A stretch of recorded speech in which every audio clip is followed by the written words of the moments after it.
Hello and welcome to my shitty video. This will be the first video in a two-part video series on the falsehoods spewed forth by the Southern Poverty Law Center about the manosphere. I will not have time to address all of their claims, and I will let some of these sites speak for themselves. I will be addressing their claims about the men's rights movement and organizations that share similar goals. The SBLC is a respected anti-hate group in many people's eyes. That is why I am going to take these two articles seriously. The first article deals with misogynistic sites. I think the best place to start is with its opening statement. The so-called manosphere is peopled with hundreds of websites, blogs, and forums dedicated to savaging feminists in particular, and women, very typically American women in general. Although some of the sites make an attempt at civility and try to back up their arguments with facts. They are almost all thick with misogynistic attacks that can be astounding for their guttural hatred they express. What follows are brief descriptions of a dozen of these sites. Another resource is the Manboobz website, a humorous pro-feminist blog. Its tagline is "Misogyny, I mock it," that keeps a close eye on these and many other woman-hating sites. Well, that is a serious accusation. Hopefully you'll show why you think these are misogynistic sites. The first claim I will be looking at deals with the community of the wrongly accused, or Katwa. The SBLC states, "The False Rape Society is an internet news aggregator subtitled Community of the Wrongly Accused that features stories about allegedly false rape accusations and feminist-crafted anti-male legislation.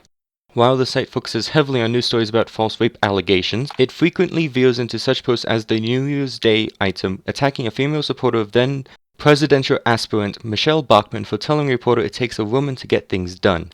End quote. Let's look at the Katwa article that you singled out. In the article titled "Off Topic, It Takes a Woman to Get Things Done," it states, "An Associated Press article quotes, without comment, reaction, judgment, or irony, longtime Iowa residents Margaret Bickers and Mary Davenport. Women are just more passionate than men," Bickers told a reporter. "We need a woman who's not afraid to vocalize that passion and affect change." "It takes a woman to get things done," Davenport chimed in. Both said they were inclined to caucus for Bachmann. Regarding that last statement, I wonder if the news report would have been written the same way if the person quoted said it takes a man to get things done, or Jew, or Catholic, or Muslim. I find no reason why this should be considered a misogynistic attack that expresses guttural hatred.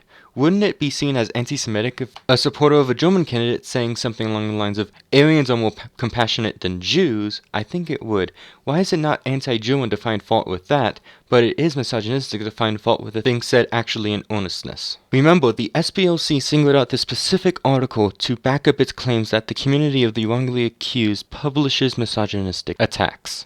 The SBLC didn't distinguish between defending the concept of man from statements of female supremacy from misogynistic speech in this case. This attitude hurts men as it hides men's humanity. It is a manifestation of a prejudice that men are not passionate. This very idea of women being the emotional sex is an ascent to traditional sexism, even if it is now used to put women on a pedestal. Another thing the SBLC states about Katwa is that Katwa publishes articles on allegedly false rape allegations. If one was to find the article published previous to the article brought up by the SPLC by clicking Order Post at the bottom of the article, you will see an article about a man being arrested for filing a false police report of a sexual assault. This article is about a man doing wrong, which probably wouldn't be brought up by a misogynist publication. The allegation was also determined false by a police investigation, and the accuser admitted it was false. It wasn't hard to find this. The SBLC also states that Katwa publishes articles on what Katwa sees as anti-male laws that are put forth by feminists. Without the SBLC showing an example, I don't see a problem with it. Anti-male laws should be argued against. The SBLC states, "The acronym in SAVE Services stands for Stop Abuse in Violent Environments. Protecting victims, stopping false allegations, ending abuse is its tagline. In practice, that means lobbying to roll back services for victims of domestic abuse and penalties for their tormentors, while working to return the focus to the true victims of abuse, the falsely accused." The site trumpets as a key fact that female initiation of partner violence is the leading reason for the woman becoming a victim of subsequent violence, even though a study shows that approximately twice as many women as men are injured during incidents of domestic violence. The first accusation is that SAVE wants to limit spending on services that help victims of domestic violence and to reduce punishments for abusers. The next allegation is that SAVE wants to turn the attention to the falsely accused, which are the true victims.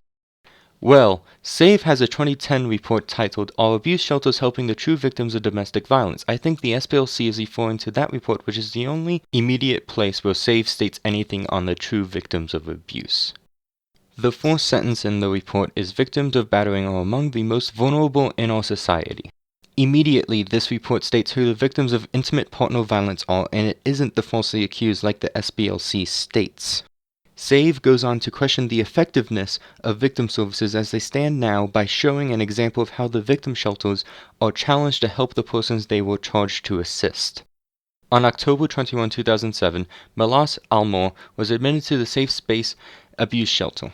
10 days later, the 26-year-old woman lay dead, victimized by an attack that left a gaping knife wound in her neck. The perpetrator was Marilyn Hooks, another resident at the facility. An investigation into the death found basic management tools such as an organizational chart and clear supervisory duties were absent.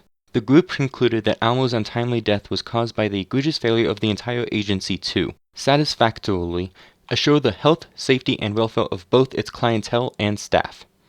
This is not downplaying the seriousness of the offense. Instead, it is showing what can happen to battered victims apparently in the comfort of shelters. The only place where the report examines false reports is where the shelter induces someone to make a false report. SAVE points out that this is suborning perjury and is against the law. SAVE then recommends that shelter staff must not encourage or coach residents to embellish on allegations of abuse. This should not be controversial. Allegations that SAVE downplays intimate partner violence are bizarre and false, as demonstrated by the evidence. The final point made by the SPLC is that SAVE points out that women who initiate intimate partner violence are the leading cause of women becoming the victim of subsequent violence. SAVE then links to a 2004 study by Dr. Stith, a researcher at the University of Kansas titled Intimate Partner Physical Abuse Perpetration and Victimization Risk Factors, a meta-analytic review. I swear it is a competition to make these titles as long as possible. Links are in the description. The SPLC attempts to disprove this by stating that twice as many women are injured than men. This is perfectly consistent with SAVE's claims. It is entirely possible to have someone attack you and that you do not suffer many injuries while you inflict injuries on your attacker. In order to disprove a claim, you need to show evidence to the contrary. The SPLC failed to do so. This is especially true when evidence is provided to back up the claim. SPLC is just wrong on this description of SAVE as none of its assertions are true. The Southern Poverty Law Center has no reason to claim these organizations hate women. The SPLC is stating these sites are misogynistic, while these sites are just standing up to the worst excesses of feminism in the places where feminism can hurt everyone.